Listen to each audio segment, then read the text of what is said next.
Bonjour à tous, ravi de vous retrouver pour cette nouvelle édition de Sénat 360. Voici les titres. Emmanuel Macron au chevet des territoires meurtris par la guerre et les crises économiques. Le chef de l'État entame son itinérance mémorielle de Morhange à Verdun en passant par Charleville-Mézières. Des lieux hautement symboliques pour renouer avec les Français. Analyse et décryptage à suivre. Et ce travail de reconquête du terrain est loin d'être facilité par la grogne qui monte contre la taxation du diesel. Une hausse parfaitement assumée par l'exécutif alors que les appels au blocage des routes le 17 novembre se multiplient et que la droite promet un chèque carburant de 100 € par mois. La Nouvelle-Calédonie dit non à l'indépendance, mais les résultats du référendum sont moins larges que prévu pour les loyalistes, n'écartant en rien les perspectives d'une deuxième, voire d'une troisième consultation. Reportage et débat dans cette édition. Et je vous rappelle que vous pouvez réagir sur Twitter, le hashtag Sénat360 pour nous accompagner cet après-midi. On retrouvera Tam Tranui en direct du Sénat, Samia Dechir à Pont-à-Mousson et Jérôme Rabier en Nouvelle-Calédonie. Le multiplex, c'est tout de suite.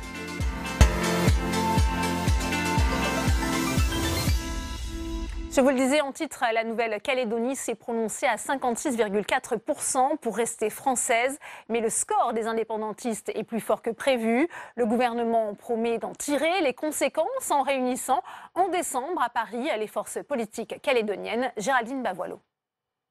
Les loyalistes ont gagné, mais ce sont les indépendantistes qui ont défilé en klaxonnant, drapeau kanak aux fenêtres. Le triomphe du non était attendu. Mais avec un score de 56,4%, la victoire est moins confortable que prévu. Les discussions qui vont s'engager prennent une toute autre tournure avec ce résultat. Édouard Philippe, en visite à Nouméa, annonce une réunion. Toutes les formations politiques ont confirmé leur volonté de poursuivre le dialogue et d'échanger collectivement. C'est la raison pour laquelle je proposerai à tous les membres du comité des signataires de se retrouver autour de la ministre des Outre-mer et de moi-même au mois de décembre, à Paris, pour une réunion qui devra permettre de tirer collectivement les premières conclusions de ce référendum. Selon les accords de Nouméa, signés en 1998, un deuxième référendum est possible en 2020 et un troisième en 2022. Le combat indépendantiste, mené en grande partie par les Kanaks, se réjouit de ce résultat. Selon eux, ce score rend l'indépendance possible. C'est un coup de pied d'âne, je dirais, à des dirigeants politiques trop optimistes et qui auraient bien aimé voir un tel écart. Et ça, c'est prometteur d'avenir. Il vaut mieux travailler avec 42 ou 43%, 56% que travailler avec du 70-30. Les loyalistes ne veulent pas d'un deuxième référendum. Le député Philippe Gomès relativise les espoirs des indépendantistes. Il y a 18 000 voix d'écart quand même. Donc un référendum en 2020, ce n'est pas non plus la multiplication des pains. Je crois qu'on doit ensemble réfléchir pour voir si on peut éviter de s'infliger cette nouvelle période de campagne électorale, de tensions éventuelles, parce que pendant plusieurs années, notre pays risque de rester en stand-by. Reste à savoir quels enseignements les indépendantistes, les non-indépendantistes, ainsi que l'État tireront de ce scrutin. Et voyons justement comment les résultats ont été accueillis et quelles sont les conclusions que le Premier ministre entend tirer avec notre envoyé spécial sur place, Jérôme Rabier.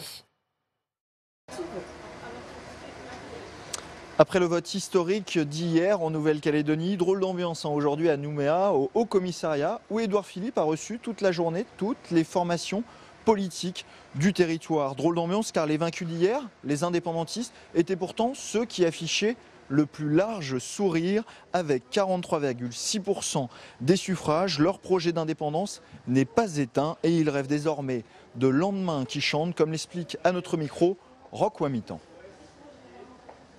Nous sommes satisfaits.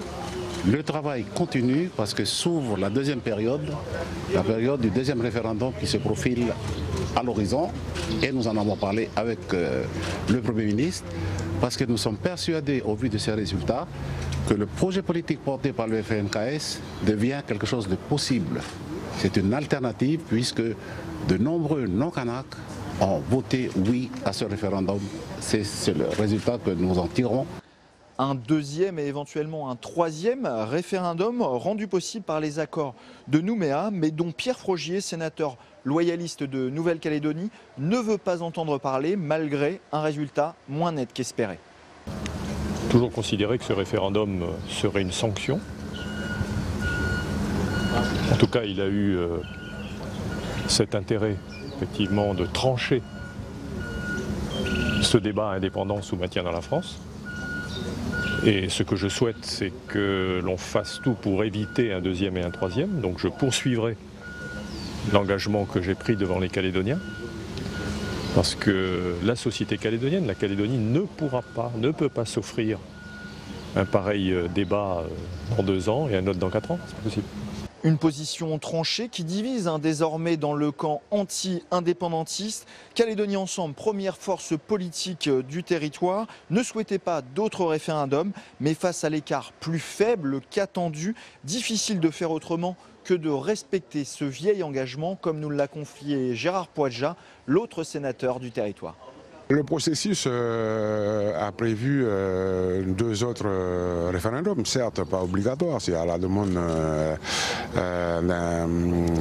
du Congrès, d'une partie des élus du Congrès. Mais je crois qu'on ne peut pas déroger à ça aujourd'hui. Il y a l'accord qui court, maintenant il nous appartient, c'est pour ça que je parle de discussion autour de la table, pour voir comment on fait demain et après-demain par rapport à ça. Ensuite, bien entendu, dans ce cadre-là, il y a 3 partenaires. Il y a les politiques calédoniens indépendantistes et non indépendantistes, et puis il y a aussi le partenaire État. Donc il nous appartient à tous de trouver une voie pour l'avenir du pays. Un appel à se remettre autour de la table saisi par le Premier ministre qui annonce un rendez-vous avec toutes les parties à Paris en décembre prochain. Le référendum d'hier n'aura donc pas mis un point final à 30 ans de discussion, mais marqué davantage un point de départ pour construire l'avenir de la Nouvelle-Calédonie. Nous sommes devenus les juges des mesures fictives. Dans une tribune publiée par Le Monde et France Inter, les juges pour enfants du tribunal de Bobigny lancent un appel au secours face à l'état de la justice en Seine-Saint-Denis. Un véritable appel au secours pour ces magistrats, comme nous l'explique Michael Spitzenberg. C'est un appel au secours lancé depuis le tribunal de grande instance de Bobigny. Dans une tribune rendue publique ce matin, les 15 juges pour enfants y dénoncent le manque de moyens pour la protection de l'enfance. Dans le département le plus pauvre de France, où les dossiers de mineurs en danger et de mineurs délinquants s'empilent, les décisions des juges restent longtemps sans effet. 10 mois pour placer un enfant en danger sous protection, 1 an pour qu'une peine soit notifiée à un jeune délinquant. Une situation intenable aux lourdes conséquences. Ça peut arriver que parce qu'une mesure éducative n'a pas été prise en charge suffisamment tôt et que donc les problèmes de déscolarisation par exemple, de sortie sur l'extérieur, de mise en danger d'un mineur qui avait été pointé à l'origine et qui avait entraîné le prononcé de la mesure éducative, du fait que ces problèmes-là n'aient pas été traités et pris en charge tôt, qu'on en arrive effectivement à des mineurs qui se mettent en danger cette fois sur le plan de la délinquance. Aucune responsabilité n'est pointée dans la tribune. Interrogée ce matin sur France Inter, la ministre de la Justice assure avoir mis des moyens supplémentaires à Bobigny.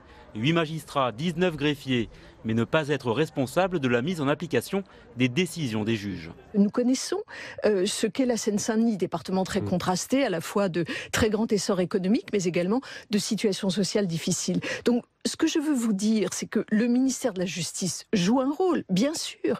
Il faut des juges, il faut des greffiers, je ne le nie pas. Mais la mise en exécution des décisions qui sont rendues par le juge, cela relève du département.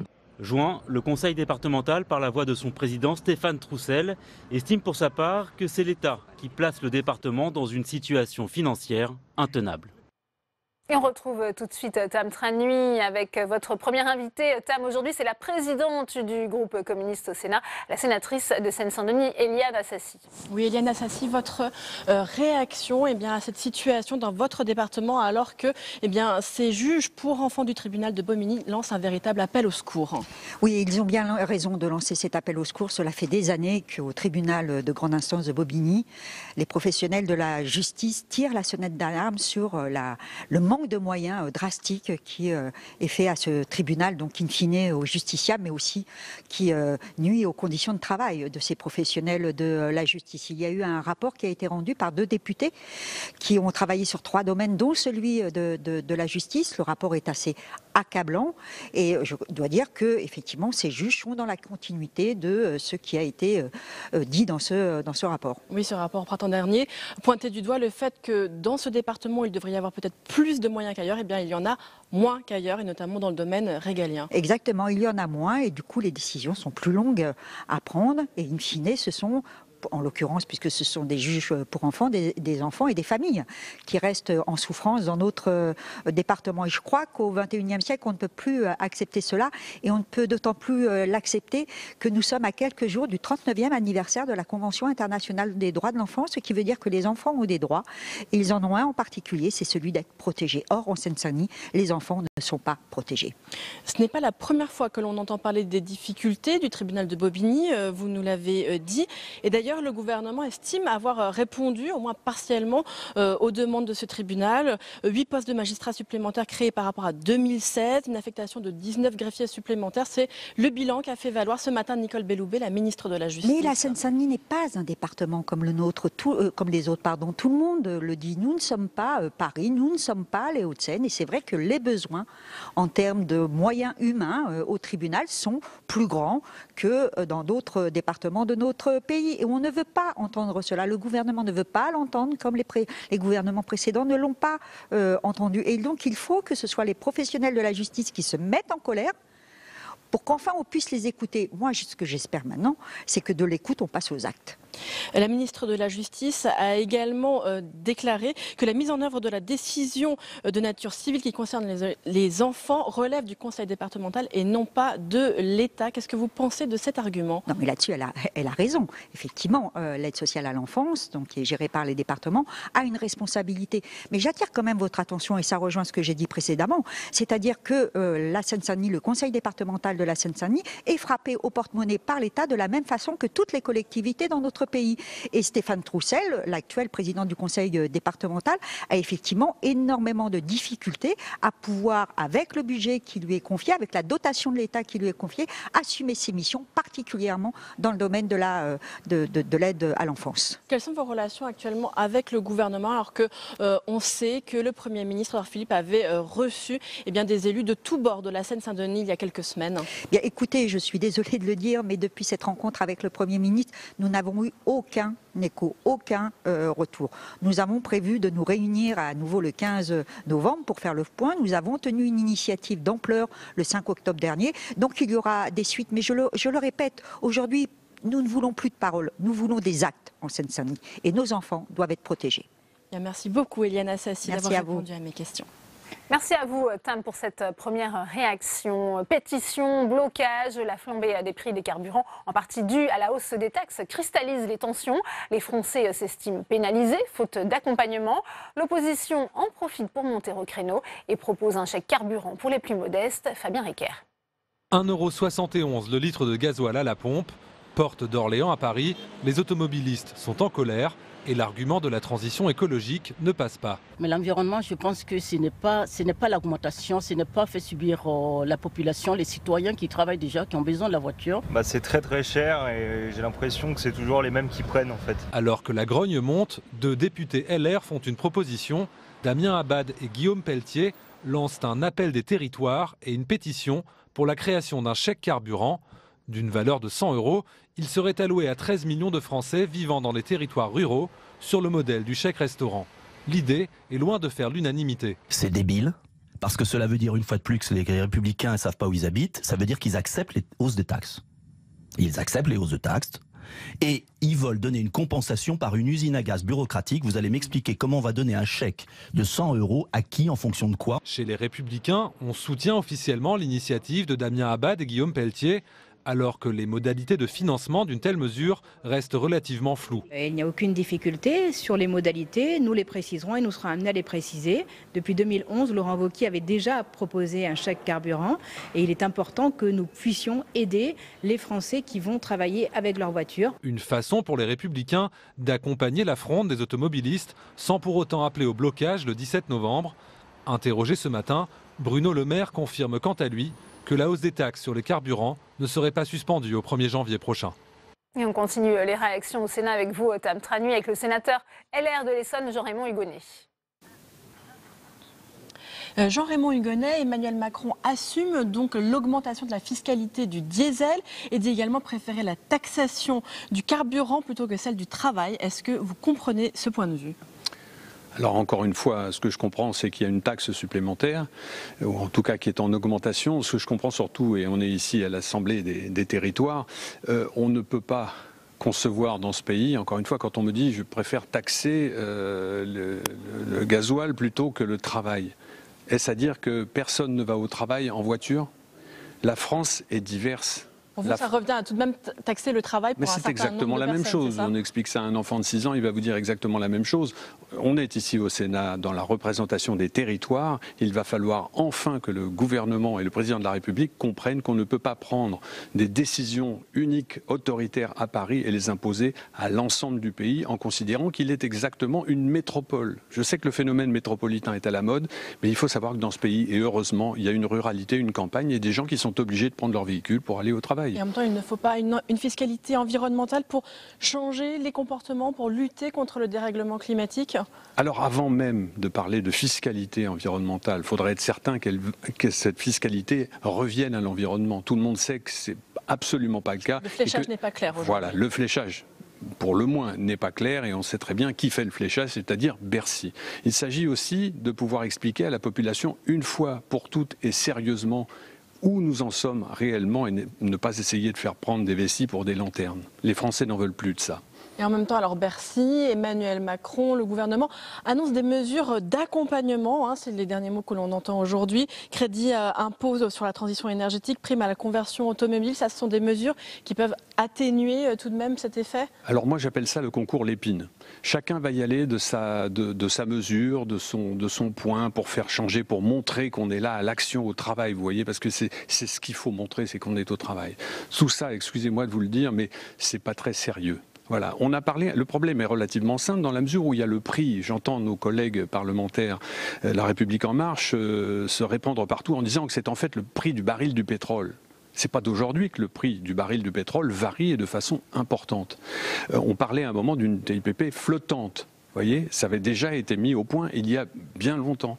Donc c'est un petit peu ce phénomène, dans un premier temps, de régulation qu'il faut pour que les gens qui travaillent et qui ont besoin de leur véhicule, pas uniquement les gens pour se déplacer au travail, les entreprises, les transporteurs, tout ça c'est du travail et des emplois derrière. On les pénalise.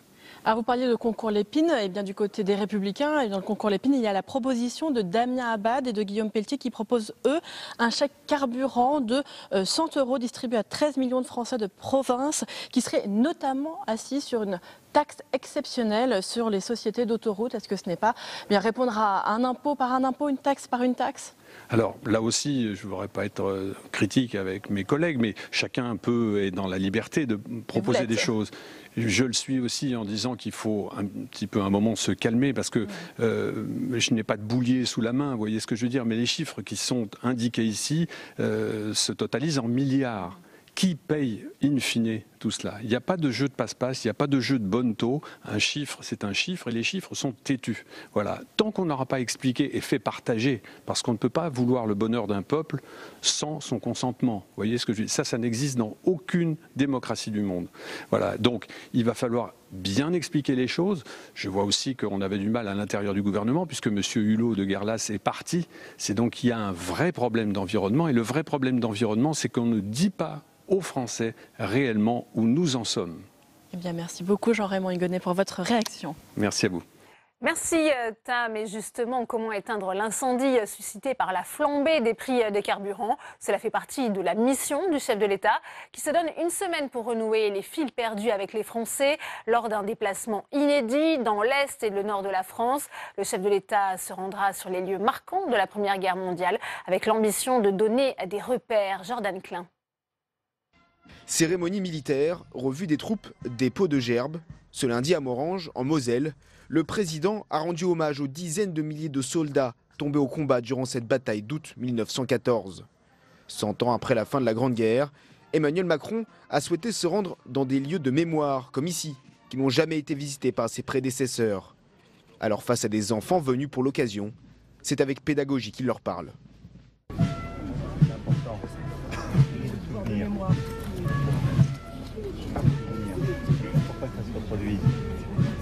Et de rendre hommage aussi au courage un peu plus vieux. Et ce n'est que le début de ce que l'Élysée a appelé une itinérance. 7 jours, durant lesquels Emmanuel Macron va traverser 11 départements, 17 villes et parcourir près de 1000 km. Un déplacement jamais vu depuis le général de Gaulle. Une longue séquence qui revêt 2 objectifs.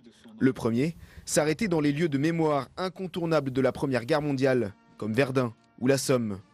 Le deuxième, tenter de redorer son image alors qu'il traverse un trou d'air politique.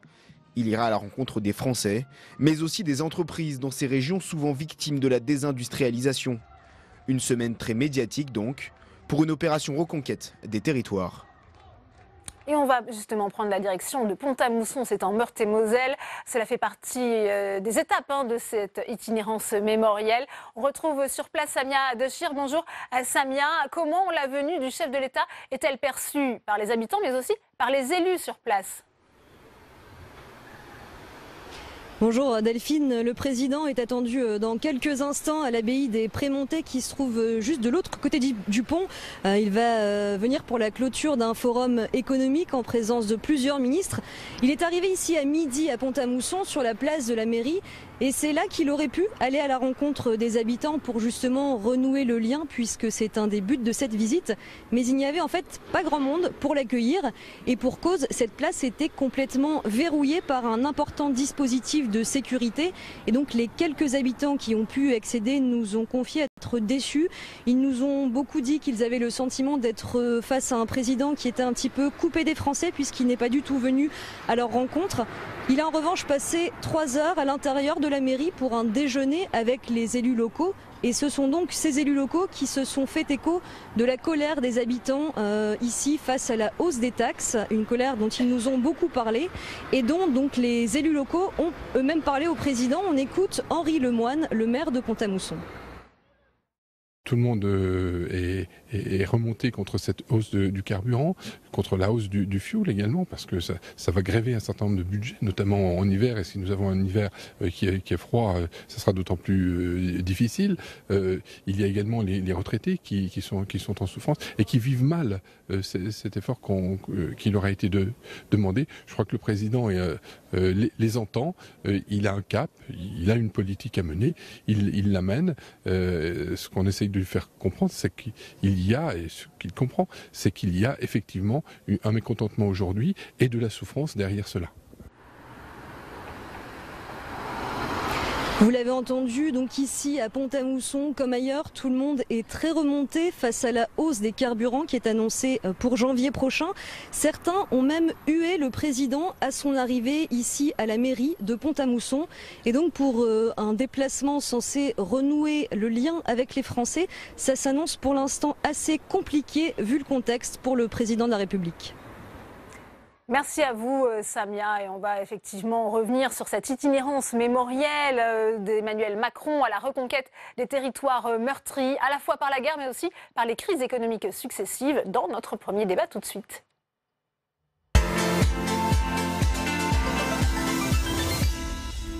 Et mes invités pour en parler, j'ai le plaisir d'accueillir Béatrice Gibelin Delvalle. Bonjour, merci d'être avec nous. Vous êtes géopolitologue, ancienne directrice de l'Institut français des géopolitiques à l'Université Paris 8 et auteur de ce livre « Le paradoxe français entre fierté nationale et hantise du déclin » paru aux éditions Armand Collin. Merci de votre présence. Judith Weintraub est également avec nous. Bonsoir. Merci d'avoir accepté notre invitation, journaliste politique au Figaro Magazine. Et puis Alexandre Batinmella, bonsoir. Vous êtes journaliste, directeur du Centre de recherche et d'études du centrisme. Première question pour vous, Judith Weintraub, puisqu'on voit cette volonté du président de la République dans un format inédit de se rendre dans ces lieux de mémoire. C'est à la fois une opération de reconquête des territoires, mais aussi ce qu'il a appelé une itinérance mémorielle. Oui, on a quand même beaucoup glosé ces 3 derniers jours sur l'accumulation de records qu'Emmanuel Macron va exploser puisque personne depuis De Gaulle ne s'était livré à une immersion aussi longue dans les territoires. De sa part, c'est plutôt courageux parce que il est très bas dans les sondages, donc il sait évidemment, les images que vous avez montrées le prouvent, qu'il va à la rencontre de Français mécontents. On n'est pas loin avant d'un mouvement le 17 novembre de protestation contre la hausse des taxes, qui va évidemment donner une coloration particulière à son voyage. Puis il y a un élément très important sur lequel en revanche on insiste beaucoup moins, c'est la rencontre des élus locaux. Les Français qu'il va rencontrer dans son périple, pour l'essentiel, n'ont pas voté pour lui. C'est plutôt des terres où Marine Le Pen a fait un score en 2017, marginalement Jean-Luc Mélenchon, mais surtout Marine Le Pen, et pas mal d'abstention. Donc il ne s'agit pas d'une reconquête, il s'agit presque d'une conquête. Et les élus locaux sont en délicatesse. Avec Emmanuel Macron, depuis son élection, il y a des hauts, très peu, et beaucoup de bas.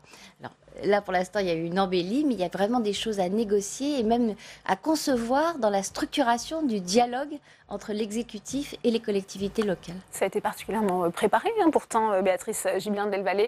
Ce déplacement, Judith Weintraub le rappelait, c'est inédit par son format, le plus long déplacement. Emmanuel Macron qui ne rentre pas à Paris, ça, l'Élysée insiste beaucoup sur ce point. Comment percevez-vous cette opération, cette itinérance mémorielle? Ça va assez bien avec le personnage d'Emmanuel Macron. C'est quelqu'un qui est, d'une certaine façon, très habité par le grand récit national. Dans sa campagne électorale, il était présent. Et si effectivement on peut dire c'est une opération de communication, je pense que pour lui c'est beaucoup plus que ça. C'est important de se placer dans ce récit national. C'est quand même le centenaire de la fin de la Première Guerre mondiale qui a fait un nombre de morts et qui particulièrement sur les territoires où il va aller ont été extrêmement meurtris. Et vous savez, dans les mémoires de... Moi, je suis originaire de ce coin-là. Dans les mémoires de ces populations, c'est pas effacé. Il y a eu énormément de morts en Allemagne, mais la guerre, elle a eu lieu sur le territoire français. Donc il ne faudrait pas limiter ça à une opération de communication. Je pense que la France mérite mieux, l'histoire de la nation mérite mieux, et qu'on doit prendre la mesure du temps qu'il va passer. Je veux dire, qu'il aille honorer une bataille que les Français ne connaissaient absolument pas, qui a quand même fait plusieurs milliers de morts. C'est extrêmement important. Et puis c'est important à rappeler ça au moment où on commence à prendre des libertés avec l'Europe. Au fond, l'Europe comme ci, l'Europe comme ça. Et puis on pourrait parfaitement s'en passer, sûrement. On serait tellement mieux. C'est très important de rappeler que si on est en paix depuis la fin de la Seconde Guerre mondiale, c'est bien parce qu'il y a eu aussi une volonté politique de créer l'Europe et de ne plus connaître cela. Donc, c'est aussi parce qu'il y a eu la guerre qu'il y a eu l'Europe. Mais bien sûr. Dans l'autre sens aussi. Mais bien évidemment, mais c'est extrêmement important qu'on s'en souvienne. Et l'idée qu'il n'y aura plus jamais ça me semble une vision pour le moins optimiste des choses. Alexandre Matimbella. Oui, tout est communication. Je veux dire, on est bien placé ici pour le savoir. Mais j'irai dans votre sens, dans le sens, moi je veux simplement dire, ma famille vient de Saint-Quentin, dans l'Aisne. Saint-Quentin a été détruit. Quand mon grand-père revient en 18 dans Saint-Quentin, il voit une ville complètement dévastée. Sa ville est complètement dévastée, etc., etc. Ma grand-mère ne pouvait pas dire autre chose que les Boches parce qu'elle vivait dans le souvenir de 1870. Elle a vécu 14-18 où ses parents étaient déportés en Allemagne, où il y a eu 39-45, etc. Et moi, je suis effectivement le petit-fils de ces gens-là et je suis un pro-européen total, complet, je veux dire admirateur de Jean Monnet, de Robert Schuman, je suis pour une fédération européenne, donc je pense qu'effectivement on peut dépasser ça, mais il ne faut pas l'oublier. Et donc quand on parle simplement d'une opération de communication où il va aller voir les gens. Personne n'a réduit ça à une opération de communication. Où il va voir les gens effectivement pour essayer de regagner quelques points dans les sondages. On oublie quelque chose de fondamental, c'est que Macron, il est logique avec lui-même. Il a dit ça pendant sa campagne. Il a dit attention, tout ça, ça revient, etc. Il n'a jamais varié. Il y a beaucoup de gens qui ont varié. Je veux dire, on connaît beaucoup de présidents de la République qui ont varié. Mais sur ce point-là, il n'a jamais varié. Quand il dit attention les années 30, mais il l'a dit 25 fois. Donc quand les médias disent à un moment donné, oh regardez, il essaye de noircir noircir le tableau. Mais ça fait tout le temps qu'il le dit. Et moi, je suis assez d'accord. Quand on voit ce qui se passe en Allemagne, quand l'AfD revient, quand on voit Salvini, quand on voit Orban, quand on voit Trump aux États-Unis, quand on voit Erdogan, quand on voit Poutine, et puis je pourrais continuer, et je pourrais vous en donner beaucoup, effectivement, dans l'Union européenne, à l'extérieur de l'Union européenne, il faut effectivement dire les choses. Il les dit. Après, il y a des gens qui ne sont pas d'accord. Ils ont tout à fait le droit. Je veux dire, le Rassemblement national a le droit de dire qu'il n'est pas d'accord. La France insoumise a le droit de dire qu'elle n'est pas d'accord. Mais je veux dire, il y a vraiment un gros problème aujourd'hui. On peut même être de rendre hommage aux et de ne pas être d'accord du tout avec la comparaison qu'a faite Emmanuel Macron. On peut. Ah oui, si vous voulez. Mais je veux dire que, vous savez, il y a juste une chose que je voulais ajouter. Un jour, j'étais jeune et je me disais effectivement, mais comment ça s'est passé cette Deuxième Guerre mondiale, etc. Pourquoi personne... Et puis je suis tombé, un bouquin qu'avait mon grand-père, sur les bouquins jaunes du ministère des Affaires étrangères. Et c'était l'ambassadeur François Poncet, qui était en Allemagne au moment où Hitler est arrivé au pouvoir. Et qu'est-ce qu'il écrit? Tous les jours, il écrit à Paris, attention, ce type-là est dangereux, attention, ce régime-là est dangereux, attention, faites attention à cela. On disait, mais non, ça ne reviendra pas. Bon, tout le monde peut croire effectivement que ça ne reviendra pas. Et puis il y a des gens qui disent, il vaudrait mieux pas que ça revienne et qu'on fasse les choses pour pas que ça revienne. On n'adhère pas à la comparaison d'Emmanuel Macron, on est naïf, c'est ça? Je pense. Ah, Béatrice Gibelin, Salvini, c'est Mussolini. On n'est pas exactement dans les années 30. L'histoire ne repasse pas les plats et on ne retrouve pas exactement la configuration des années 30 où la crise économique était extrêmement grave, où il n'y avait pas les aides sociales qu'on connaît aujourd'hui comme amortisseurs de cette crise économique. On était quand même 15 ans, même pas 12 ans après la Première Guerre mondiale. On n'est pas exactement dans la même configuration. Mais ce dont on ne peut pas être sûr, c'est comment ce qu'on appelle rapidement le national-populisme qui fonctionne sur la peur. Et que des gens aient peur aujourd'hui pour leurs enfants, pour l'avenir, pour que les choses s'aggravent. Oui, ils ont peur de l'immigration. Il a besoin, et on vit aussi le chef de l'État, de réhabiliter cette figure aussi de ces héros du quotidien, de ces petits, finalement, les instituteurs. Mais ce n'est pas des petits, les instituteurs. Oui. Comment peut-on dire une chose pareille? Les enseignants ne sont pas des petits. Ce n'est pas parce qu'ils ne gagnent pas beaucoup d'argent qu'ils sont des petits. Ils sont peut-être des petits sur le plan financier, mais est-ce qu'on est petit quand on apprend à lire et à écrire à des générations de gamins, quand on les aide à penser? Certainement pas. Donc, il ne faut pas les présenter comme des petits. Ils ont une responsabilité qui est immense. On pourrait souhaiter qu'ils soient mieux payés et mieux considérés dans la société, sûrement. Mais moi, je ne dirais pas de ces gens-là que ce sont des petits. Ça me semble... Vous disiez, madame, le national-populisme, pour aller vite, fonctionne sur les peurs. Entre autres choses, oui. Moi, je dirais qu'il fonctionne sur la non-réponse des autres familles politiques aux peurs effectivement exprimées par les Européens. Moi, je dirais que c'est difficile de répondre aux peurs. Et n'étant pas, moi, déjà, il faut les reconnaître. Moi, n'étant pas en charge en tant qu'élu, m'étant énormément intéressée au travail des élus dans toute ma carrière, je serais prudente. Je veux dire, on est très souvent en voulant une chose et son contraire. Si vous interrogez les Français, tous vont vous dire « Oui, la transition écologique, c'est essentiel, c'est indispensable. Nos enfants, nos petits-enfants, quelle planète allons-nous leur laisser ?» Bon, on sait très bien que quand l'essence est chère, on roule moins. Alors, c'est vrai que c'est des gens qui habitent à la campagne, qui ont absolument besoin de leur voiture. On va venir sur ce point, si vous voulez bien, parce que d'un autre côté, c'est les mêmes. C'est les mêmes. Oui, cette à bout d'un stratégie moment, du chef de l'État, Alexandre Lattimella. Sur ce que vous avez dit, effectivement, les situations ne sont pas les mêmes. Mais je veux dire que, bon, si on s'intéresse un peu à l'histoire, on se rappelle que Hitler n'a pas été élu parce qu'il était raciste. Il n'a pas été élu parce qu'il promettait, effectivement, il a été élu sur les peurs. Parce que les gens avaient peur, ok? Donc, bien. Et vous savez, quand il est arrivé au pouvoir, la droite traditionnelle qui l'a soutenu et qui a permis qu'il arrive au pouvoir a dit « Vous en faites pas. On va s'en occuper, on va le phagocyter. Il dit des choses extrémistes, mais nous, avec nous, il va devenir tout à fait normal. » Et à la fin de la guerre, les Américains ont fait un sondage auprès des Allemands. Et vous savez ce qui est sorti? C'est qu'une majorité d'Allemands disait « Oui, le nazisme, c'est un bon système qui a été mal appliqué. » Après, en 1945. Voilà, moi je dis, faisons attention. Faisons attention, ne prenons pas... Il y a quand même aussi il y a un enjeu économique aussi. Oui, mais vous dites qu'il n'a pas été élu parce qu'il était raciste. Il a construit une pensée, si on peut appeler ça comme ça, où le juif était le responsable de tous les maux des Allemands. Si vous voulez bien, on va revenir au déplacement d'Emmanuel Macron, puisqu'il y a aussi un enjeu économique, puisqu'on voit bien justement ces territoires qui sont meurtris par la crise. Je le disais, à Pont-à-Mousson, il y a ce soir justement des tables rondes autour des questions de l'avenir industriel de ces régions. Là aussi, le chef de l'État, c'est un défi qu'il doit relever dans ces territoires. Oui, et comme il y a souvent le vote massif à Marine Le Pen à l'époque, le Rassemblement national maintenant, va avec une dégradation du climat économique. Alors là, je parle de dégradation, mais en fait, le terme n'est pas très bon parce qu'il y a des micros-endroits où ça va très bien parce qu'il y a des industries localement très compétitives et qui s'en sortent, mais il y a quand même un tissu globalement dégradé, mais depuis des décennies.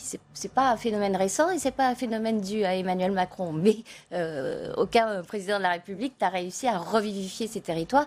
C'était d'ailleurs tout le discours très dur de Xavier Bertrand, président des Hauts-de-France, dans le journal du dimanche, qui se plaignait vigoureusement qu'Emmanuel Macron n'ait pas fait la révolution qu'il avait promise dans le livre éponyme qu'il avait publié quand il était candidat. Parce qu'effectivement, c'est même étonnant que Xavier Bertrand, qui est plutôt un libéral, puisse comme ça en appeler à l'État pour que l'État, par un coup de baguette magique financière, puisse relancer un certain nombre. Alors, parce qu'on rappelle effectivement qu'Emmanuel Macron pourrait croiser la trajectoire des salariés d'Ascoval. Voilà, alors sur Ascoval, le problème c'est Valourec décide que c'est terminé, elle ne gardera pas les aciers qui sont produits par Ascoval, parce que c'est plus ça dont elle a besoin. Et puis elle les trouve, la mondialisation c'est comme ça, elle les trouve beaucoup moins chers, produits par la Corée ou par la Chine. Donc elle, son intérêt c'est celui-là. Donc elle ne veut pas s'engager à pouvoir de nouveau dire j'achèterai tant de tonnes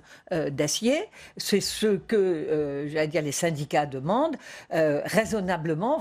On a déjà fait ça plusieurs fois. C'est-à-dire qu'on met sous perfusion. Je le comprends de la part des salariés, pour eux, c'est extrêmement important. On met sous perfusion. Ça fait partie effectivement des enjeux de ces déplacements, Béatrice Gibelin. On parlait aussi des habitants. Est-ce qu'ils sont prêts justement à entendre juste cet aspect mémoriel, la célébration de ces lieux de mémoire, puisque Samia Dechir sur place nous le disait, on parle beaucoup aussi de taxation du diesel. On peut entendre la mémoire, ce qui ne veut pas dire qu'on va oublier les difficultés qu'on a aujourd'hui. Et on peut parfaitement entendre la mémoire et être touché par le fait qu'on vienne se souvenir, comme on le rappelait, que mon grand-père, il n'est pas revenu. Donc voilà. Mais bien sûr, on peut se souvenir de ça. Ce qui n'empêche que les difficultés de vivre au quotidien, elles sont là et que, évidemment, la population attend des solutions pour son quotidien. Le problème, c'est qu'elles ne sont pas simples à arriver et qu'on n'est pas dans un régime économique étatique où l'État décide exactement ce qui doit être fait, parce qu'on sait très bien que quand c'est comme ça, c'est pire. Donc à la limite, c'est le moins pire des systèmes. Est-ce que ça peut contrarier malgré tout justement cette semaine d'itinérance, cette grogne qui monte contre la taxation du diesel, Alexandre Mathieu? Oui, certainement. Parce qu'aujourd'hui, on n'est plus dans on est plus dans un, je dirais, dans quelque chose qui n'est plus rationnel. On est un peu dans un illogisme. On le voit bien, je veux dire, que les gens disent « Oh, mais vous avez fait partir Hulot, c'est scandaleux. Ah, vous augmentez les taxes sur le carburant, c'est scandaleux. » Donc à un moment donné, c'est complètement, je veux dire, contradictoire. Mais je veux dire que ça tient dans le fait, bon, c'est le pouvoir. Donc, et on revient un peu au temps de Hollande et au temps de Sarkozy vers la fin de son mandat, où quoi qu'il fasse, le président est critiqué. Donc, à un moment donné, quand il dit, si demain il dit je vais baisser les taxes, il y a des gens qui diront mais c'est pas écologique. Donc, je veux dire qu'il y aura une majorité de gens qui disent c'est pas écologique. Etc. Vous n'êtes pas d'accord. On n'est pas aujourd'hui dans la logique. Donc, ça va impacter de toute façon parce que les gens, encore une fois, ils sont et Macron est en première ligne. Aujourd'hui, le président de la République représente tout. Je veux dire, c'est pas Édouard Philippe, donc lui qui peut monter dans les sondages. Je veux dire que c'est pas lui le responsable, c'est pas le ministre intel, c'est pas etc. C'est pas Nicolas Hulot qui était responsable. Il incarne effectivement c'est le président. Donc il se prend tout dans dans la figure, quel que soit le président. Hein. C'est Macron aujourd'hui, mais ça pourrait être n'importe lequel.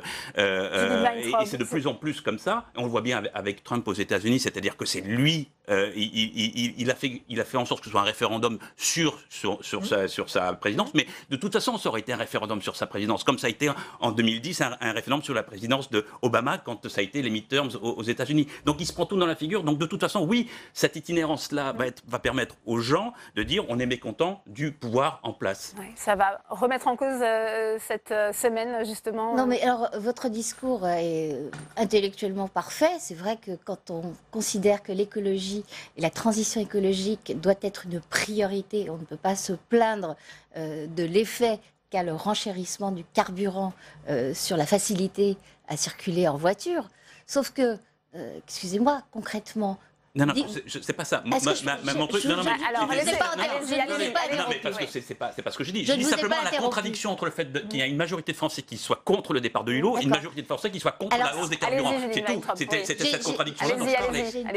Après, je suis d'accord avec vous qu'il y a des gens qui ont besoin de rouler. J'ai une petite explication à vous proposer de cette contradiction. C'est que quand on gagne autour du SMIC, 1 200 €, qu'on habite dans des endroits où il n'y a pas de transport collectif et qu'on est obligé de prendre sa voiture pour aller au boulot, on y met entre 20 et 30% de son revenu mensuel. Donc c'est insupportable. Oui, je suis d'accord avec vous. Mais moi je pointais que la contradiction. Mais c'est pas forcément cela qui crie le plus. Le gouvernement justement en train de réfléchir à un moyen justement peut-être d'accompagner aussi. Oui, alors avec des aides. C'est ce qu'Emmanuel Macron a esquissé. Mais là on est un peu devant un concours Lépine. J'ai vu que les Républicains, pareil, proposent un chèque carburant. Proposaient un truc qui, à mon avis, est complètement idiot. Oui. Pourquoi complètement idiot? Parce que nous sommes le pays d'Europe dont les dépenses publiques sont les plus lourdes et les prélèvements obligatoires sont les plus lourds. Alors soit on dit au gouvernement, il y a des marges de manœuvre, il y a des économies à faire, et à ce moment-là, on peut aider davantage les gens qui ne peuvent pas, pour l'instant, trouver de substituts à la voiture individuelle, mais on ne dit pas, on a une idée de taxe pour vous, même si c'est les sociétés autoroutières qui ont mauvaise presse et qui les traitent démagogiques. En tous les cas, on voit que l'exécutif cherche des solutions. Non, pardon, oui. De toute polémique, c'est simplement de dire que effectivement, quand les hausses sont décidées, il y a le renchérissement du prix du pétrole, notamment, et là ça va être encore pire parce que je veux dire avec les mesures en Iran qui ont compris les États-Unis contre l'Iran, ça va encore monter. Donc je veux dire qu'il y a effectivement cette collision entre les deux. Donc on aurait pu penser que peut-être le gouvernement allait dire on va retarder ça. En même temps, s'il l'avait fait, on aurait dit mais vous voyez, vous prenez aucune décision sur l'écologie. Donc il était un peu coincé. Donc globalement, de toute façon, il aurait été critiqué, soit en prenant les tas comme il les a fait, soit en ne les prenant pas par rapport à un renchérissement du prix du pétrole. Aussi, sur le choix des lieux cette semaine, il n'y a aucune métropole. Là aussi, on voit bien... oui, parce que la guerre ne s'est pas passée dans les métropoles directement. Il commence par Strasbourg, qui est quand même une métropole. Hormis Strasbourg, cette semaine, avec ce conseil des ministres à Charleville-Mézières. Il allait sur les lieux dans lesquels il y avait eu la guerre, avec effectivement Notre-Dame-de-Lorette, vous savez, c'est un cimetière qui est plus qu'impressionnant. C'est pas Lille, hein. Donc il va aux endroits où effectivement encore sur le sol c'est marqué, c'est présent. Enfin, il y a encore des gens qui quand il abourre remontent encore oui bien sûr des mines ou des bombes. Enfin, c'est présent si vous voulez, des villages qui n'ont jamais été reconstruits. Donc c'est normal qu'il aille là, il a pas ou alors c'est pas du tout une itinérance mémorielle, c'est un autre voyage. Et puis, il insiste beaucoup plus sur la souffrance. Oui. Bon, en plus il a des rendez-vous ponctuels avec Angela Merkel, notamment à Rotonde, et les Allemands lui ont dit qu'il ne viendrait pas s'il s'agissait de fêter évidemment la victoire contre l'Allemagne. Donc il va même à Morange, qui est une des défaites les plus sanglantes de 1914. Et méconnue. Elle ne le sera plus grâce à ce voyage. Donc vraiment, ça a été extrêmement étudié. C'est une célébration d'abord pour apprendre une histoire, parce que évidemment dans la région, beaucoup de gens en ont une mémoire immédiate, mais beaucoup de gens ne savent pas. Donc déjà, il y a une volonté pédagogique, une volonté de valoriser des figures héroïques, il l'a expliqué dans son interview. Avec le besoin de repères, ça c'est important pour le chef de l'État. Il faut des gens auxquels s'identifier, et il justifiait d'avoir rendu hommage au colonel Beltrame pour cette raison-là. Et il précisait même que si les jeunes ne trouvaient pas de héros, même dans le foot ou dans le sport, chercher d'autres ils iront chercher ailleurs, sous-entendu dans le terrorisme islamiste. Très bien. Eh bien, merci à vous, Judith Weintraub. Merci, Béatrice Gibelin. Merci, Alexandre Batimbala, d'être venu sur ce plateau. On va continuer sur cette itinérance mémorielle avec vous, Tam Tranui, toujours depuis la salle des conférences du Sénat, avec le sénateur LR de l'Oise, Olivier Paccaud. Oui, Olivier Paccaud, quel regard portez-vous sur cette itinérance mémorielle? Ce sont les mots choisis par l'Élysée pour parler de ce déplacement hors norme d'Emmanuel Macron dans l'Est et dans le Nord pour commémorer la Grande Guerre. La Grande Guerre, c'est effectivement, dans l'histoire de notre pays, un moment tout à fait particulier et le 11 novembre est une date à part. On peut dire que c'est un moment fondateur, charnière dans l'histoire de notre pays parce qu'il n'est pas une famille française qui n'ait perdu un fils, qui n'ait son nom gravé dans le marbre ou dans la pierre d'un monument aux morts. Et donc, au même titre que notre drapeau, que notre devise, que notre hymne, le 11 novembre est un événement fondateur, charnière de l'identité française. Et donc, à travers cette itinérance mémorielle, il me semble que le président de la République prend effectivement conscience d'un fait particulièrement prégnant auprès de la population. L'objectif, c'est aussi, on l'a vu par exemple avec le déplacement d'aujourd'hui, de lier le passé et le présent, d'aller normalement à la rencontre des territoires, de la population. Que pensez-vous de ce projet du président de la République ? Si les Français aiment les leçons d'histoire, ils n'aiment pas les leçons de morale. Donc si le président de la République pense pouvoir utiliser la mémoire pour renouer un lien distendu avec la population, cela me semble difficile. Emmanuel Macron va notamment aller à Compiègne en déplacement avec Angela Merkel. Vous avez participé à l'organisation de ce déplacement. Qu'est-ce qui s'est passé ? Alors, je n'ai pas participé directement à l'organisation de ce déplacement, mais j'étais pendant 15 ans directeur de cabinet du maire de Compiègne. Et donc, je sais comment ça se passe. Et cette année, il y a eu effectivement un espèce de petit couac dans la pré-organisation, puisque les équipes de l'Élysée ne souhaitaient pas que les Compiègnois puissent assister à cette manifestation et seuls les grands élus étaient conviés. Il a fallu que le maire de Compiègne fasse entendre sa voix pour que finalement l'accès soit autorisé à la population. Et effectivement, quand on veut renouer le lien avec les Français, il vaut mieux qu'ils puissent venir à vous. Comment est-ce que vous interprétez cela, le fait qu'Emmanuel Macron peut-être ne veuille pas faire face à toute une population dans un moment où il y a toute cette grogne liée notamment à la hausse des prix du carburant ? Écoutez, j'espère et je pense quand même qu'il veut rencontrer les Français. Mais il y a une grogne qui est forte.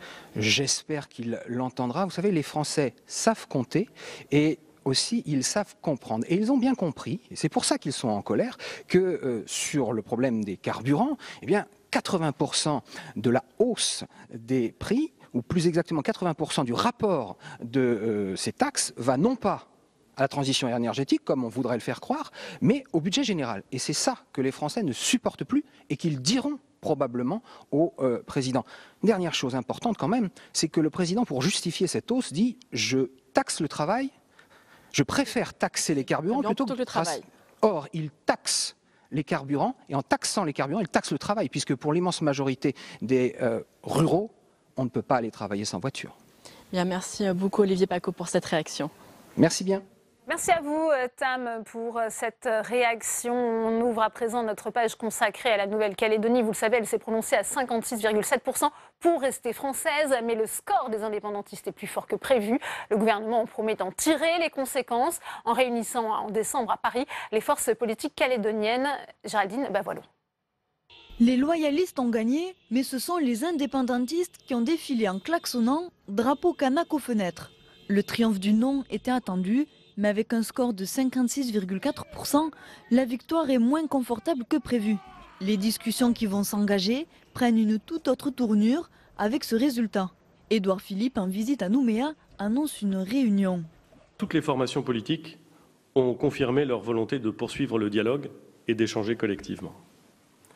C'est la raison pour laquelle je proposerai à tous les membres du comité des signataires de se retrouver autour de la ministre des Outre-mer et de moi-même au mois de décembre à Paris pour une réunion qui devra permettre de tirer collectivement les premières conclusions de ce référendum. Selon les accords de Nouméa, signés en 1998, un deuxième référendum est possible en 2020 et un troisième en 2022. Le combat indépendantiste, mené en grande partie par les Kanaks, se réjouit de ce résultat Selon eux, ce score rend l'indépendance possible. C'est un coup de pied d'âne, je dirais, à des dirigeants politiques trop optimistes et qui auraient bien aimé voir un tel écart. Et ça, c'est prometteur d'avenir. Il vaut mieux travailler avec 42 ou 43%, 56% que travailler avec du 70-30. Les loyalistes ne veulent pas d'un deuxième référendum. Le député Philippe Gomès relativise les espoirs des indépendantistes. Il y a 18 000 voix d'écart quand même. Donc un référendum en 2020, ce n'est pas non plus la multiplication des pains.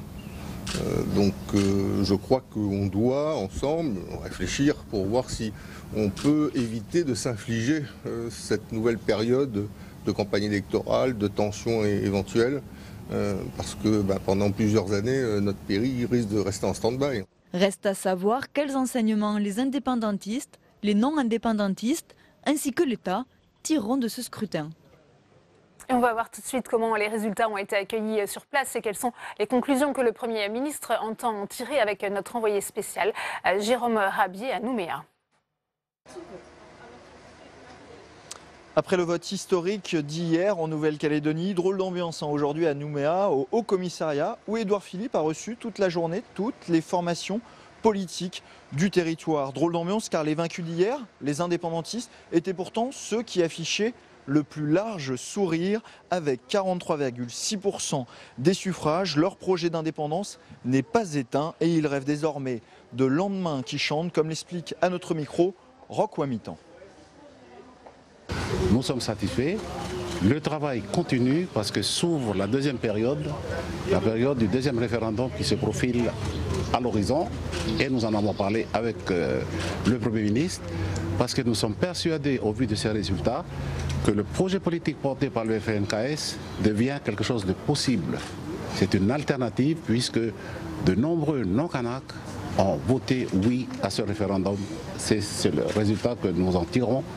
Un deuxième et éventuellement un troisième référendum rendu possible par les accords de Nouméa, mais dont Pierre Frogier, sénateur loyaliste de Nouvelle-Calédonie, ne veut pas entendre parler malgré un résultat moins net qu'espéré. Toujours considérer que ce référendum serait une sanction. En tout cas, il a eu cet intérêt, effectivement, de trancher ce débat indépendance ou maintien dans la France. Et ce que je souhaite, c'est que l'on fasse tout pour éviter un deuxième et un troisième. Donc je poursuivrai l'engagement que j'ai pris devant les Calédoniens. Parce que la société calédonienne, la Calédonie ne peut pas s'offrir un pareil débat dans 2 ans et un autre dans 4 ans. C'est pas possible. Une position tranchée qui divise désormais dans le camp anti-indépendantiste. Calédonie Ensemble, première force politique du territoire, ne souhaitait pas d'autres référendums, mais face à l'écart plus faible qu'attendu, difficile de faire autrement que de respecter ce vieil engagement, comme nous l'a confié Gérard Poadja, l'autre sénateur du territoire. Le processus a prévu 2 autres référendums, certes pas obligatoires, c'est à la demande du Congrès, d'une partie des élus du Congrès. Mais je crois qu'on ne peut pas déroger à ça aujourd'hui. Il y a l'accord qui court, maintenant il nous appartient, c'est pour ça que je parle de discussion autour de la table, pour voir comment on fait demain et après-demain par rapport à ça. Ensuite, bien entendu, dans ce cadre-là, il y a 3 partenaires. Il y a les politiques calédoniens indépendantistes et non indépendantistes, et puis il y a aussi le partenaire État. Donc il nous appartient à tous de trouver une voie pour l'avenir du pays. Un appel à se remettre autour de la table saisi par le Premier ministre qui annonce un rendez-vous avec toutes les parties à Paris en décembre prochain. Le référendum d'hier n'aura donc pas mis un point final à 30 ans de discussion, mais marqué davantage un point de départ pour construire l'avenir de la Nouvelle-Calédonie. Merci à vous, Jérôme. Alors, la Nouvelle-Calédonie fait le choix de la France, mais comment préparer l'après? C'est le débat de Sénat 360.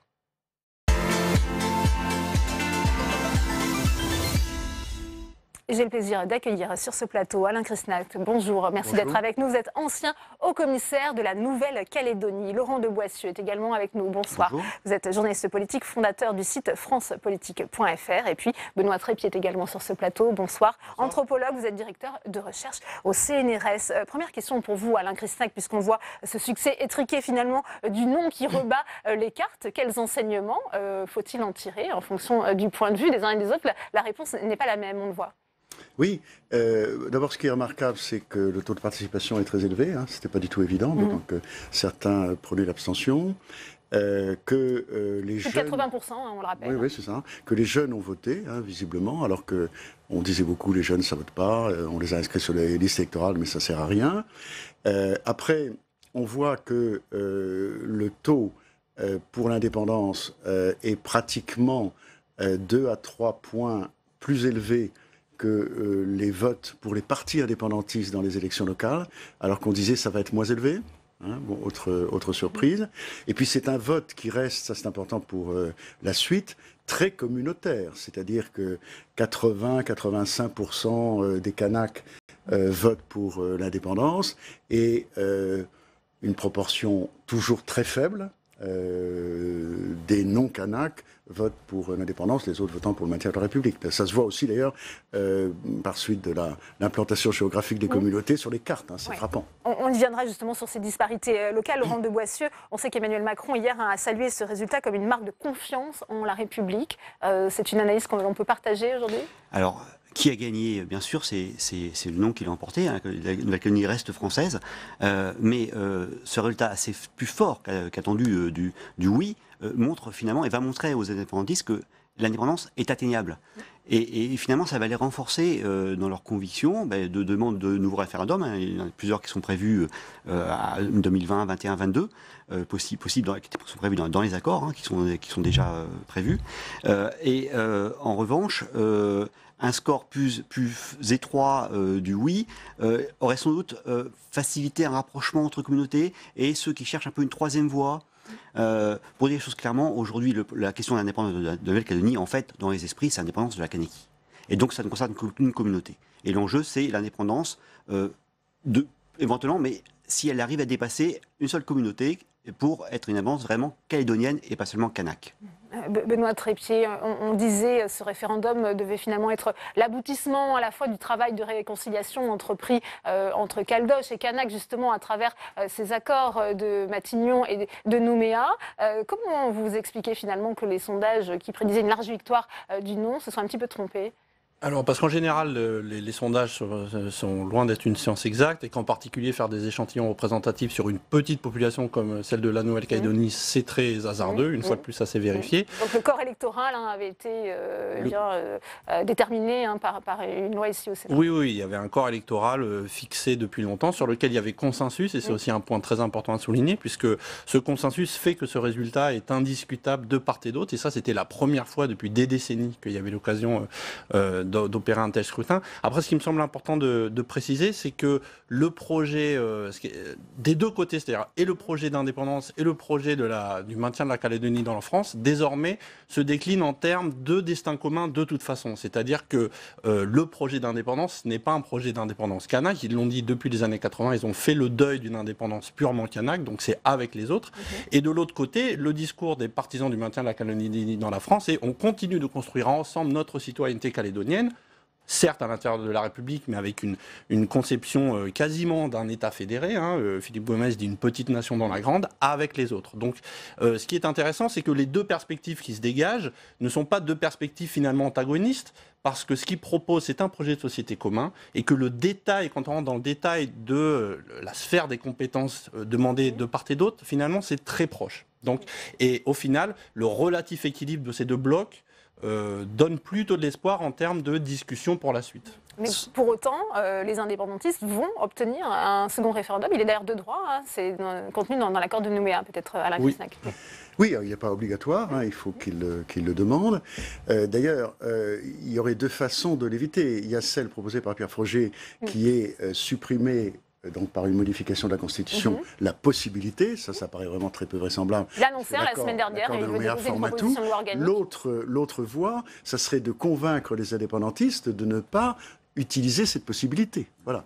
Et ça supposerait un projet qui les satisfasse et donc un projet qui penche beaucoup du côté de l'indépendance. Ça supposerait une troisième voie, et c'est un peu ce qu'on disait tout à l'heure. Est-ce qu'une troisième voie va émerger parce qu'en effet, il y a une convergence entre, on va dire, Calédonie Ensemble, qui est un peu les loyalistes modérés, qui ont modéré leur discours par rapport à ce qu'était le discours initial, et une des indépendantistes qui ont beaucoup évolué, en effet, de la Kanaky indépendante vers la Nouvelle-Calédonie indépendante, mais la coupure électorale qui rejoint une coupure géographique, qui rejoint une coupure communautaire, parce qu'en Calédonie, contrairement le reste de la France, dans leur recensements, on se déclare appartenir à une communauté. Ça fait... C'est étrange par rapport à ce qu'on a en tête, l'égalité des citoyens, son distinction, mais en Calédonie, on peut se rattacher à une communauté lors du recensement.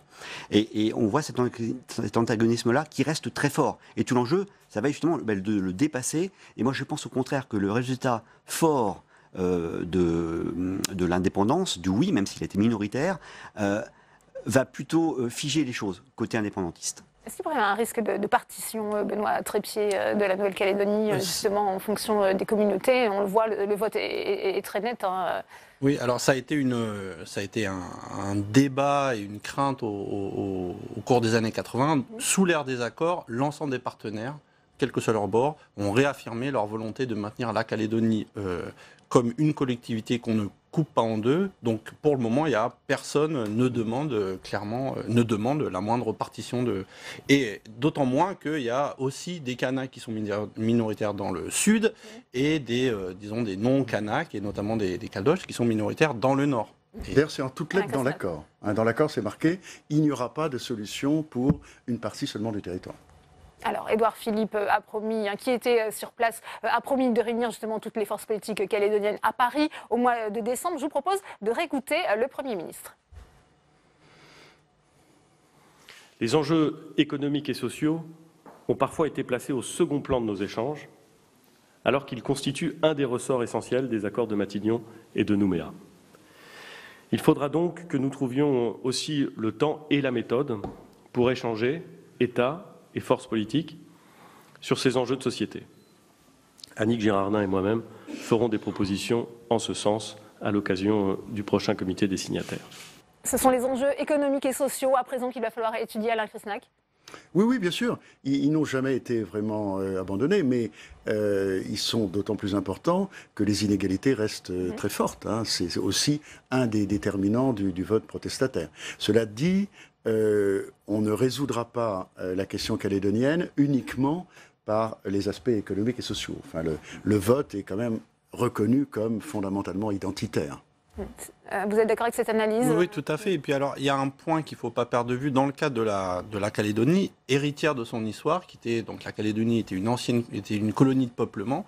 Donc il y a des populations, il y a un peuple autochtone et puis des populations allochtones qui se sont installées.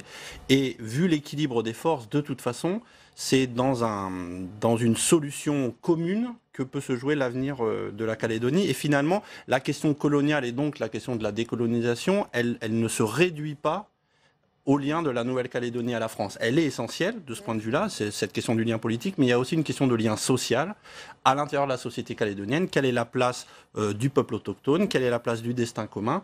Parce que les Kanaks ont notamment en tête le contre-exemple voisin de l'Australie, où finalement l'indépendance de l'Australie vis-à-vis du Royaume-Uni n'a pas arrangé en soi, n'a pas abouti à une décolonisation des aborigènes. Donc on est dans cette situation-là, où donc, comme il y a aussi cet enjeu au sein de la société calédonienne, eh bien, on doit aller sur le vote, sur le statut politique, mais aussi sur la question des inégalités, des discriminations et de la place des uns et des autres. Pardon, Laurent Daubasseux, c'était un Krishnak. Oui, c'est en effet la raison de l'indépendance est politique, mais ça soit forcément sur une grande inégalité. L'un des mots-clés de l'accord de Nouméa, c'est rééquilibrage. Deux chiffres. Taux de chômage, 17% chez les Kanaks, 3% chez les Européens, en Nouvelle-Calédonie. Donc on voit très bien, il y a aussi une démographie très différente, avec 40%, voilà, c'est souvent qui s'accompagnent, et une population très jeune, Kanak très jeune, sans doute celle d'ailleurs qui a voté et qui a expliqué aussi cette surprise dans les chiffres.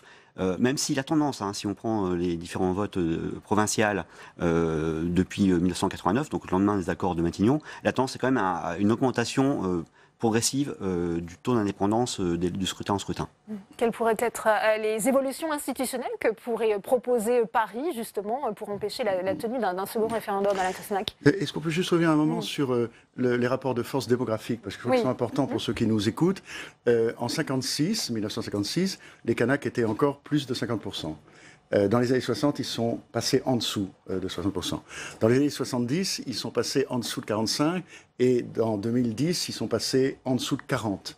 Donc il y a aussi cette question importante de l'immigration et du corps électoral, d'où la création de la citoyenneté calédonienne qui est restreinte. Alors après, les initiatives institutionnelles, comme l'a dit Benoît Trépied, il y a deux problèmes qui sont liés, mais qu'il faut distinguer. Il y a les rapports entre les communautés, ça c'est l'organisation du territoire. Comment faire en sorte, c'est la revendication centrale des Kanaks, qui soit le poteau central de la case et non pas une minorité de plus en plus minoritaire protégée. Et puis après, il y a les rapports avec la France.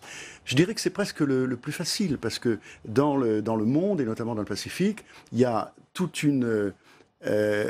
un éventail de nuances entre l'extrême décentralisation autonomie et la totale indépendance. Il y a des indépendances au quart, des indépendances aux trois quarts, etc. Je dirais qu'à la limite, presque mathématiquement, la solution à rechercher, c'est une solution qui soit indépendante à 43%. Alors que j'ai le plaisir d'accueillir Sylvain Kahn qui nous a rejoint sur ce plateau. Bonsoir, merci d'être avec nous. Géographe, professeur à Sciences Po. On était en train d'analyser ensemble justement les enseignements de ce scrutin. Vous, quelle lecture en faites-vous, et notamment de ce nom qui l'emporte, mais pas dans les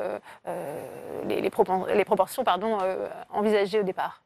Je vais répondre à votre question. Merci de m'avoir invité. En précisant que, évidemment, s'agissant de géographie électorale, un géographe de Sciences Po a sans doute des choses à dire, mais je ne suis pas spécialiste de la Nouvelle-Calédonie. Voilà. Mais il me semble qu'il y a deux choses qui sont frappantes, on va dire, pour un géographe non spécialiste de ce territoire. C'est d'une part le fait qu'il y a un écart très très grand, ça a peut-être déjà été dit, entre ce qui avait été annoncé par les sondeurs et dans la foulée des sondeurs par un certain nombre de commentateurs métropolitains et les résultats. À savoir, on s'en souvient, depuis plusieurs mois maintenant, on donnait le non à l'indépendance à 65 voire 70%. Or, le résultat n'est pas celui-là, il est beaucoup plus serré. Et la deuxième chose qui me paraît très frappante, c'est surtout la coïncidence très très forte entre la carte politique, d'une part, la carte, disons, culturelle et ethnique, d'autre part, et les résultats du référendum. C'est-à-dire, en gros, il y a une espèce de partition quasi parfaite de la Nouvelle-Calédonie entre le territoire du non à l'indépendance et le territoire du oui à l'indépendance. Justement, on évoquait cette question de la partition qui n'est pas envisagée, en réfléchissant aux évolutions institutionnelles que pourrait proposer le gouvernement. Justement, c'est une solution sur mesure, nous disait Alain Krishnak à l'instant. Certainement. De toute façon, à ce stade, il faut aller avant tout au terme de l'accord de Nouméa. Enfin, en l'occurrence, les indépendantistes, dès les résultats annoncés, ont dit on va aller au deuxième référendum, et si ce référendum est encore négatif, on ira au troisième. Donc, de toute façon, il y a devant nous 4 années où, a priori, la question du futur institutionnel de la Calédonie ne va pas tant se poser que ça, parce que les indépendantistes vont dire attendez, on vote, attendez, on vote. Après, le panel est effectivement plus large. Il faudra faire preuve d'imagination politique, trouver une autre forme certainement de compromis ou d'initiative. La Calédonie nous a déjà suffisamment habitués enfin, nous surprend régulièrement, donc ils sauront certainement nous surprendre une fois encore. Puis je voulais juste ajouter, juste sur la lecture des résultats du scrutin d'hier, quand on se penche un peu plus en détail, alors on commence à peine à faire ces analyses, donc il faudra un petit peu de temps, mais il y a un élément qui est non négligeable, c'est que le vote indépendantiste sur Nouméa, qui est le fief anti-indépendantiste et qui est la circonscription la plus peuplée, ce vote indépendantiste a quasiment doublé par rapport aux projections des provinciales. Alors on ne le voit pas sur une carte comme ça vue de loin, mais de près, il y a un effet assez intéressant sur une affirmation indépendantiste croissante en ville, qui renvoie aussi sociologiquement à une présence kanak urbaine de plus en plus affirmée, puisqu'aujourd'hui, il y a pas loin de la moitié de la population kanak qui habite en ville, qui habite dans ce grand Nouméa, donc qui n'est plus la ville blanche qu'elle était. Laurent de Boissieu, on a salué la sérénité, le climat dans lequel s'est déroulé ce référendum. Ça pourrait raviver malgré tout les tensions, la perspective d'une troisième consultation. Il y a eu quelques heures, notamment dans des quartiers urbains de Nouméa, très peuplés, assez pauvres, peuplés de Kanaks. Mais globalement, c'est vrai que le scrutin s'est bien déroulé par rapport aux craintes qui avaient pu émerger. Votre question, pardon. Est-ce que ça pourrait raviver les tensions, justement, la perspective de nouvelles consultations? Alors, bien entendu, à chaque fois, on a une peur, quand il y a une consultation, que les choses se ravivent des deux côtés. Globalement, tout de même, l'évolution tendancielle des forces politiques, c'est plutôt que les caldoches les plus durs sont assez divisés, sont plutôt en perte de vitesse face à un parti plutôt modéré qu'a l'idée ensemble, qui aujourd'hui, sur les 4 parlementaires, on a 3, 2 députés et un des 2 sénateurs. Et même chez les indépendantistes, il y a deux grandes fractions, et il y en a une qui visiblement, en tout cas, est très proche, ce que vous disiez tout à l'heure, des positions qu'a l'idée ensemble. On sent qu'il y a un rapprochement possible, mais en effet, je redis ce que je disais tout à l'heure, mais le score élevé du oui va figer les choses, alors qu'un score moins élevé aurait suscité un rapprochement. Les prochaines élections provinciales ont lieu en mai 2019, mai prochain. Et là, on verra si est-ce qu'on reste sur une bipolarisation très forte ou si des choses commencent un peu à bouger dès ce moment-là au niveau du Congrès, avec une présidence collégiale, donc, un gouvernement collégial, pardon. Donc il peut y avoir des négociations intéressantes qui peuvent se passer à ce moment-là. Sur ces risques de tension ravivés, Alain Chrisnart? Oui, il peut toujours y avoir des tensions d'ailleurs de sorte. Enfin, il peut y avoir dans un territoire qui est très armé, il y a beaucoup d'armes, et puis il peut y avoir un incident grave qui dégénère. Il y en a eu plusieurs dans les 20 années précédentes. Il y a toujours eu une force de rappel pour dire non, tout le monde se calme. Bon, ça, il faudrait qu'elle joue. Et il peut aussi y avoir... après, en particulier, 2 référendums, où là, l'accord de Nouméa a manqué d'imagination et a dit on se réunit autour de la table, il peut y avoir un débat assez difficile. Mais pendant ces 4 années, on ne va pas être en campagne électorale permanente, il va falloir faire autre chose. Et en particulier, il va falloir que dans les 2 camps, on précise son projet. Parce que le projet d'indépendance, c'est pas être désagréable à l'égard des indépendantistes, il est quand même, pour l'instant, encore assez vague, notamment sur les questions économiques. Et le projet alternatif des non-indépendantistes, il est aussi à creuser. Donc, on peut penser que si la discussion devient plus concrète, les rapprochements seront plus faciles qu'en opposant 2 mots qui, avec toute leur force symbolique et politique, indépendance et maintien dans la République. Sylvain Kahn, en tant que géographe, on parlait justement de cette géographie électorale du vote. Ça reste un vote identitaire aussi, selon vous? C'est pas que ça reste, en fait. C'est que c'est un peu une surprise. C'est-à-dire, encore une fois, moi, il me semble que toute la politique qui avait été mise en place par l'État français depuis 30 ans, depuis les accords de Matignon, avec bien entendu, plus que la complicité, la participation très forte de l'ensemble des acteurs politiques, c'était un peu de parier sur le fait qu'en 25 ou 30 ans, on parviendrait à une décolonisation sans indépendance. C'est-à-dire, ce qui est très intéressant avec la Nouvelle-Calédonie, c'est que si on prend un certain nombre de critères, ça devient difficile de dire que, entre guillemets, objectivement, sur le plan social, sur le plan économique, sur le plan culturel, la Nouvelle-Calédonie serait encore une colonie française. C'est plus le cas. Qu'on regarde les choses en termes de transferts fiscaux, en termes de pouvoir. Je veux dire, c'est un État fédéral, la Nouvelle-Calédonie. On a organisé... En sciences politiques, on dirait que c'est une espèce de démocratie consociative. C'est-à-dire qu'on a fait en sorte que les Kanaks aient 2 provinces. On a fait en sorte que les autres, c'est-à-dire pas seulement les Caldoches, mais aussi les habitants originaires d'Asie du Sud-Est ou de Mélanésie ou d'ailleurs, aient une province. Chacun s'organise politiquement un peu dans son coin. Et puis il y a des institutions fédérales qui coiffent le tout, un peu comme au Liban, un peu comme en Belgique, un peu comme en Suisse, et qui permettent, de manière extrêmement codifiée, extrêmement figée, de faire en sorte que tout le monde se parle et travaille ensemble. Bon. Donc, le fait que, malgré ces 30 années de politique publique qu'on pourrait appeler post-coloniale, le désir d'indépendance soit encore si fort chez la très très grande majorité des Kanaks, y compris chez les moins de 40 ans. Il y a beaucoup de gens qui tablaient sur le fait que, bon, ben voilà, les Kanaks de moins de 40 ans ou de moins de 30 ans, ou les Kanaks urbains, d'accord, finalement, pour eux, ils sont passés à autre chose. Et en fait, non. Donc du coup, à partir de là, il me semble que de deux choses l'une, soit on dit, en fait, sans qu'on s'en rende compte, on a organisé une espèce de partition de faits. En fait, il y a une Kanaki de faits, qui ne dit pas son nom, mais on pourrait très bien rebaptiser la province Nord et la province des îles Loyauté en Kanaki de faits, puis il y a une Caldochie de faits. Alors à partir de là, qu'est-ce qu'on en tire comme conclusion? Est-ce qu'on en tire comme conclusion qu'il faut aller un cran plus loin, ou est-ce qu'on en tire comme conclusion qu'en fait, il faut arrêter de poser cette question?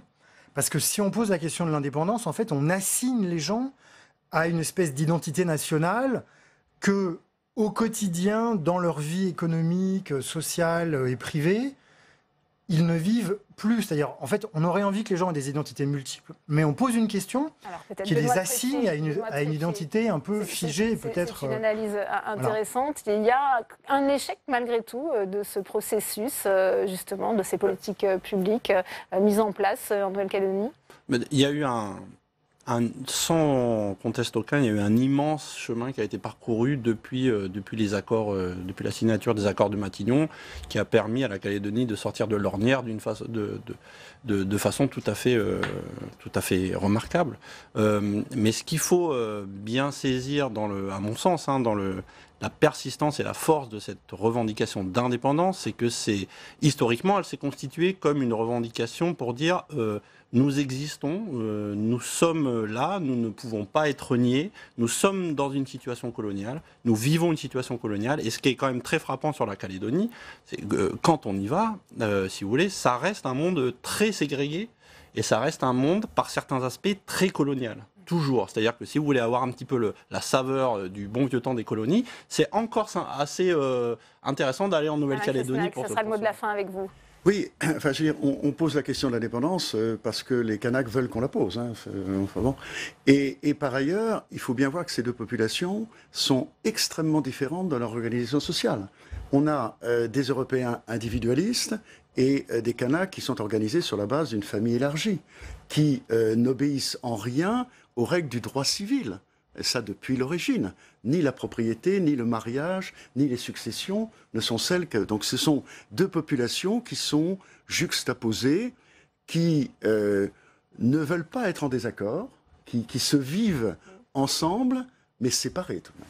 Eh bien, merci. Merci Alain Cressac. Merci Laurent de Boissieu. Merci à vous, Benoît Trépied. Merci à Sylvain Kahn d'être venu sur ce plateau. Comme tous les lundis, c'est l'heure de sénateur à domicile. Aujourd'hui, nous allons en Indre-et-Loire, terre d'élection du sénateur centriste Pierre Louault. Son territoire, comme bien d'autres, est confronté à la fermeture des commerces de proximité. Ils ne parviennent plus, vous allez le voir, à faire le poids face aux grandes surfaces. Pourtant, il existe des pistes pour lutter contre la désertification. C'est un reportage d'Héloïse Grégoire. Tous les jours, on me dit il ne faut pas fermer parce qu'on a besoin de vous. On a besoin de vous. Michel Lemaire est la dernière commerçante de Toxigny, petite commune de 1400 habitants d'Indre-et-Loire. Café, boulangerie ou charcuterie, au fil du temps, tous ces magasins ont mis la clé sous la porte. Pierre Louault, sénateur d'Indre-et-Loire, est inquiet de ce déclin. Ce lieu de rencontre disparaît et en plus, bon, la campagne reste quand même un peu isolée, même s'il y a Internet, même s'il y a tout ce qu'on veut.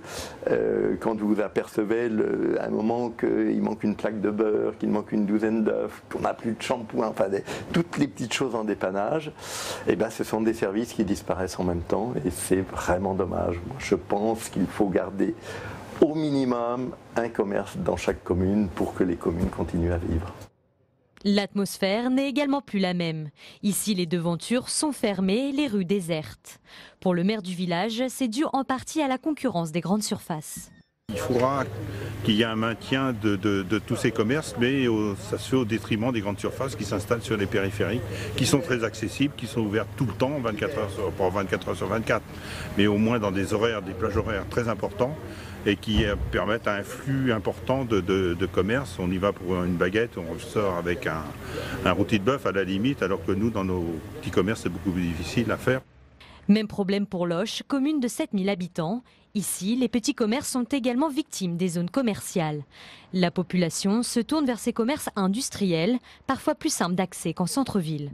Ah, c'est pour se garer, c'est un peu la galère, quoi. Et c'est sur le passage, là, peut-être, de votre travail? Non, pas trop? Non, mais j'aime bien. Et j'adore le pain. Le pain ici est très bon. Et ben voilà, il faut aussi de la qualité. Vous avez raison, merci. Ça fait partie des choses qui m'énervent, la contradiction des gens. Parce que ils viennent là sans réfléchir. Ils ne s'aperçoivent pas qu'ils sont en train de détruire un tissu économique existant, qu'ils réclament. Le dimanche, ils sont contents de trouver leurs commerçants de proximité. Il faut donner quelques outils aux maires pour organiser le commerce dans sa ville. Le centre de Loches est dynamique grâce à ce marché, ouvert le mercredi et samedi matin. Le maire a tenté d'y freiner l'essor des grandes surfaces.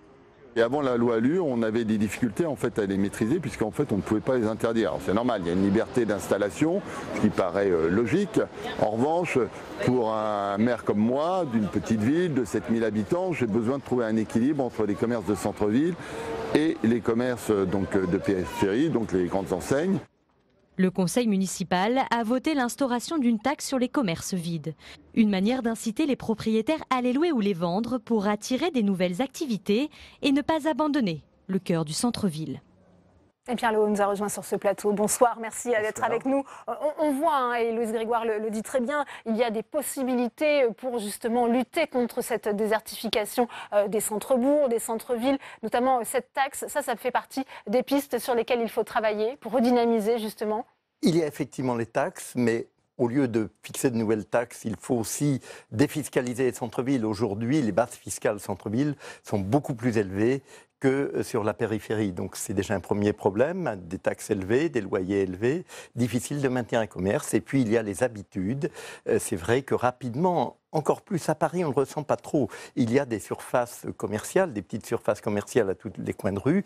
Dans les villes, ils ont tendance à disparaître au bénéfice d'une périphérie. Et c'est vrai que c'est une vraie difficulté parce qu'on a besoin en même temps d'un centre-ville actif, souvent où habitent les personnes âgées, où il y a les écoles, où il y a la proximité de vie et où ce sont des régions touristiques. La Touraine, à Loches, c'est une ville touristique qui reçoit plus de 150 000 visiteurs par an. Et s'il n'y a pas de centre-ville actif, il n'y a plus de tourisme. Je crois qu'en même temps, c'est aussi ce qu'aiment les étrangers qui viennent en France, c'est de voir un centre-ville vivant, avec du patrimoine, avec des commerces de proximité, avec une vie véritablement.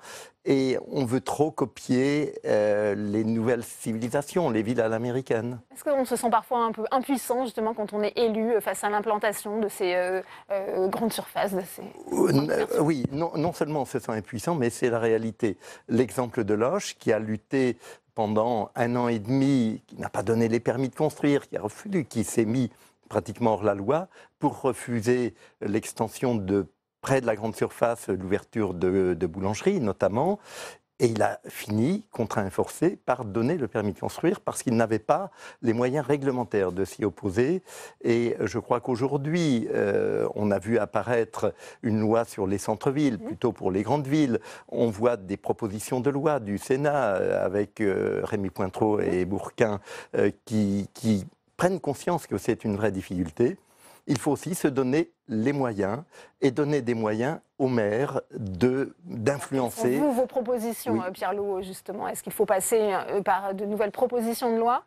Je crois que la proposition de loi qui est sortie du Sénat, qui n'est pas encore passée à l'Assemblée nationale, aujourd'hui a une grande faiblesse. Il y a des moyens financiers prévus dans la loi qui, visiblement, ne plaisent pas trop au gouvernement parce que on a peur que ce soit une nouvelle fiscalité. Mais sans moyens financiers, il n'y a pas de réhabilitation possible, de vie possible dans les centres-villes.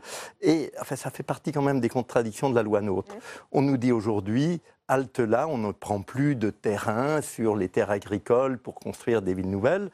On va utiliser l'existant. Bien, si on veut utiliser l'existant, il faut commencer par ramener une certaine population dans les centres-villes. Et pour ça, il faut des moyens importants. Aujourd'hui, on n'a pas suffisamment de moyens.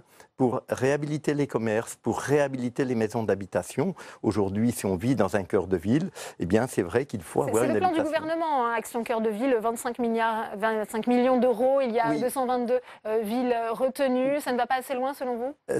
C'est bien pour les villes de plus en gros. On a des villes plutôt entre 10 000 et 100 000 habitants, dont une trentaine qui sont dans la grande périphérie de Paris, qui n'ont pas de centre-ville. Donc c'est une bonne loi, indiscutablement. Mais en même temps, la problématique on voit bien de ces campagnes qui se meurent parce qu'il n'y a plus d'emploi, parce que les jeunes, on ne leur donne pas le choix. Enfin, c'est quand même amusant. On avait une enquête récemment qui disait que 70% de la population française aspirait à vivre à la campagne, et elle ne peut pas. Elle doit partir. Enfin, moi, j'ai des enfants qui sont partis, j'en ai qui sont revenus. C'est ce paradoxe, vous appelez un changement de mentalité aussi, on le voit dans le reportage? Oui, un changement de mentalité, surtout dans les élus et dans la fiscalité. Aujourd'hui, il faut quand même savoir qu'on est dans quelque chose d'un peu incompréhensible. Aujourd'hui, un Français à la campagne coûte moitié moins aux contribuables français. Les impôts, ils sont moins élevés. Et l'État, ce qui n'est pas normal, ce sont des régions pauvres, l'État donne 2 à 3 fois moins de dotations aux communes rurales par rapport aux villes importantes et aux agglomérations, aux métropoles. Et pour moi, ça, c'est absolument insupportable. Une incompréhension, et vous appelez un rééquilibrage. Ah ben oui, enfin on le verra au moment de la loi de finances, mais c'est un peu lettre morte. Enfin moi je suis un campagnard convaincu qui a envie de vivre et qui... vous savez, j'ai été président de communauté de communes pendant 20 ans. Eh bien merci Pierre Louhaud. J'ai démontré qu'on pouvait vivre à la campagne. Ça sera le mot de la fin. Merci à vous Pierre Louhaud d'être venu sur ce plateau. C'est la fin de cette édition. Merci à vous de l'avoir suivi et très bonne suite des programmes sur Public Sénat.